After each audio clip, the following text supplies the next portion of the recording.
नमस्ते, मी योगेश कुटे. लेट्सअप खबर बातमध्ये तुम्हा सर्वांचं पुन्हा एकदा स्वागत. उपमुख्यमंत्री देवेंद्र फडणवीस यांची लोकसभा निवडणुकीनंतरची कोणती मुलाखत ऐका किंवा भाजप कार्यकर्त्यांसमोर केलेलं भाषण ऐका. लोकसभा निवडणुकीमध्ये भाजपचा किंवा महायुतीचा पराभव झालेला नाहीये.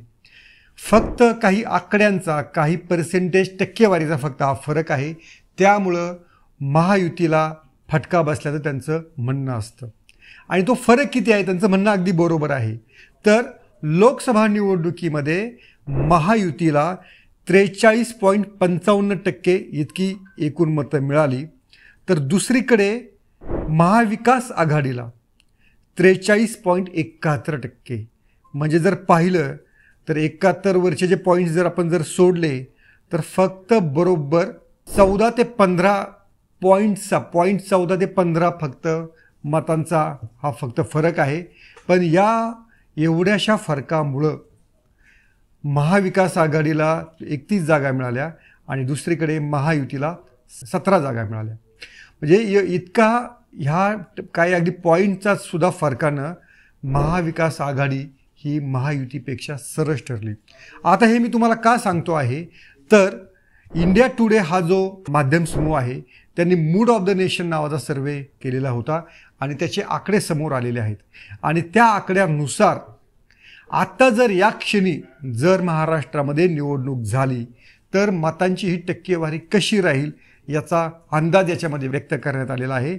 आणि त्याच्यामध्ये महायुतीची जी लोकसभेतली जी टक्केवारी होती म्हणजे जी 43.55 ही जी टक्केवारी होती त्याच्यामध्ये 1.5% घट होणार आहे.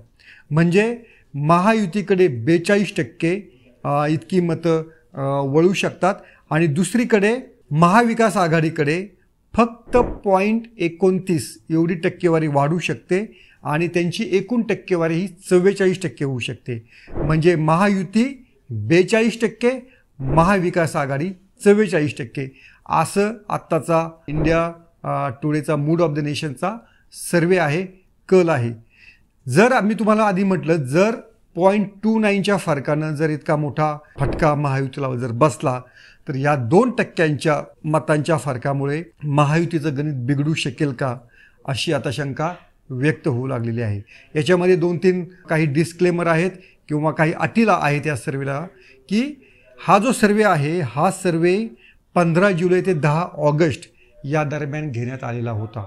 म्हणजे मुख्यमंत्री लाडकी बहीण योजनेचे जे पैसे 15-16 ऑगस्ट नंतर जमा झाले त्या आधी झालेला हा सर्वे आहे.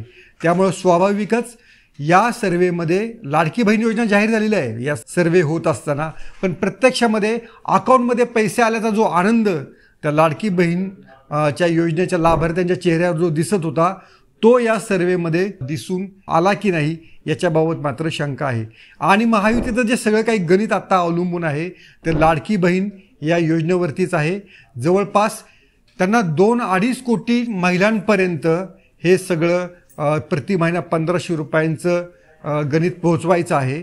आणि हा जो 2% फरक महायुती किंवा महाविकास आघाडीमध्ये राहिलेला आहे हा फरक लाडकी बहीण योजना पूर्ण करून देऊ शकते आणि त्यात महाविकास आघाडी ही पिछाडीवर जाऊन महायुती सरस ठरू शकते असा भाजपच्या सर्व नेत्यांचा, महायुतीच्या नेत्यांचा सगळा प्रयत्न सुरू आहे. तुम्ही पाहिलं असेल की हे मुख्यमंत्री एकनाथ शिंदे, दोन्ही उपमुख्यमंत्री लाडकी बहीण योजनेसाठी आता राज्यभर पायाला भिंगरे लावून फिरत आहेत. मोठमोठे मेळावे या निमित्तानं घेतले जात आहेत. 15 ते 20 हजार महिलांची गर्दी या मेळाव्याला जमत आहे आणि त्यातनं एक वातावरण निर्मिती करण्याचा प्रयत्न महायुतीचा आहे. आणि आधी म्हटलं त्या पद्धतीनं ही जर 2%चा जर त्यांना जो गॅप आहे, जो फरक आहे तो भरून काढण्यासाठी लाडकी बहीण योजना आता महायुतीसाठी ठरली तर संजीवनी ठरू शकेल. याच्यामध्ये दुसरी आणखीन एक गोष्ट आहे की महायुतीला म्हणजे जो फटका लोकसभा निवडणुकीमध्ये बसला होता, जर महाराष्ट्रात या क्षणी जर लोकसभा निवडणूक झाली तर त्याची आकडेवारी मात्र या ओपिनियन पोलमधनं पुढे आलेली आहे. त्यांचं म्हणणं असं आहे की ज्या भाजपला 9 जागा फक्त आता मिळालेल्या आहेत तर त्याच्यामध्ये 3 जागांची वाढ होऊ शकते आणि काँग्रेसच्या देखील 1-2 जागा वाढू शकतात आणि काँग्रेस 16 जागांवर जाऊ शकेल आणि भाजप 9 ऐवजी 12 जागांवरती विजय मिळू शकेल. शिवसेना आणि राष्ट्रवादीच्या जवळपास तेवढ्या जागा राहतील आणि मात्र शिंदे आणि अजित पवार यांच्या खासदारकीच्या जागा कमी होऊ शकतील. त्यांनी विधानसभेची आकडेवारी जाहीर केलेली नाही आहे.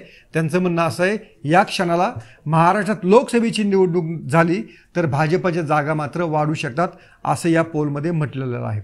यातला आणखीन एक सगळ्यात महत्त्वाचा मुद्दा जो आहे की मुख्यमंत्री एकनाथ शिंदे यांची लोकप्रियता देखील चांगली टिकून आहे. त्यांच्या कामगिरीवरती 33% जनता खुश असल्याचं म्हटलं आहे. याच्यापेक्षा अजिबात त्यांच्यावर नाराज असलेल्यांची संख्या 35 ते 36% आसपास आहे आणि सांगता येत नाही असा देखील वर्ग जवळपास तेवढाच आहे. त्यामुळे एकनाथ शिंदे हे कधी बाजी पालटी करू शकतात असं देखील या सर्वे न पुढं आलेलं आहे. त्यामुळं जी एकदम नाराजी की अगदी 20-25% एकनाथ शिंदे अडकलेले नाही आहेत किंवा त्यांच्या विरोधातली जी अँटी इन्कम्बन्सी आहे ती सुद्धा काही 50-60% पुढे नाही आहे. हा एक मोठा दिलासा मला वाटतं मुख्यमंत्री एकनाथ शिंदे यांच्यासाठी राहू शकतो.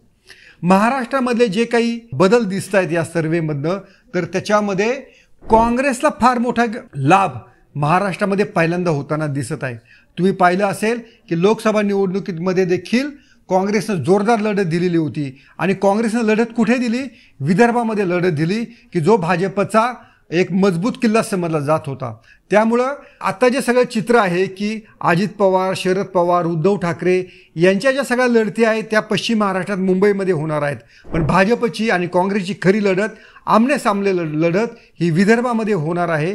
आणि विदर्भामधल्या ज्या 70-72 जागा आहेत त्या 72 जागांवरती जर काँग्रेसनं चांगली चमकदार जर कामगिरी केली तर मात्र महायुतीचं स्वप्न हे भंगलं जाऊ शकतं. त्यामुळं हा जो सर्वे आहे हा आत्ता तरी माझ्या मतानुसार असा आहे की दोन्ही महायुती आणि महाविकास आघाडी या दोघांनाही महाराष्ट्रामध्ये समान संधी असल्याचं दाखवून देत आहे.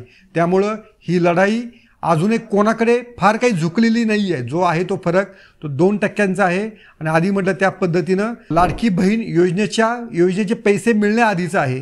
त्यामुळं मला वाटतं याच्यामध्ये फेरबदल होऊ शकतो. महाविकास आघाडी देखील काही सहानुभूतीचा लाभ उठू शकतं. बदलापूरची घटना ही जी आहे ही यातला काही गेम चेंजर ठरू शकेल की काय हे देखील आपल्याला पाहावं लागेल. निवडणूक म्हटलं की अंदाजे ठरलेले असतात आणि आत्ताच लोकसभा निवडणुकीमध्ये अनेक एक्झिट पोलचे अक्षरशः ठिकऱ्या उडाल्या.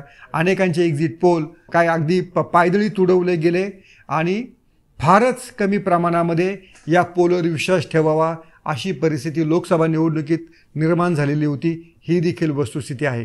पण निवडणूक म्हटलं की अंदाज आला आणि अंदाजावर तर दुनिया ही कायम असते. त्यामुळं हा जो पोल आहे या पोलचा अंदाज तुम्ही कोणत्या बाजूचे आहेत, महाविकास आघाडीचे आहात की महायुतीचे आहात, त्यानुसार त्या पोलचा तुम्ही अंदाज घ्या. महाविकास आघाडीवाले असाल तर तुम्ही 44% मतं मिळून आघाडीवरती आहात, याच्यामध्ये समाधान किंवा आनंद मानू शकता. आणि महायुतीवाले असाल तर फक्त 2% फरक आहे. पण हा 2% फरक हा काही चमत्कार घडू शकेल किंवा गेम चेंजर देखील ठरू शकेल हे मात्र निश्चित. तर हा पोल तुम्हाला काय सांगतो आहे हे या निमित्तानं मी तुम्हाला एक निदर्शनास आणून देण्याचा प्रयत्न केला. तुमचं मत काय आहे? तुमच्या मतदारसंघातली परिस्थिती काय आहे? मग महाराष्ट्रामधला तुम्ही जेव्हा लोकांशी बोलता तुम्हाला काय जाणवतं हे देखील आम्हाला कॉमेंट करून कळवा आणि पाहत राहा लेट्स अप मराठी.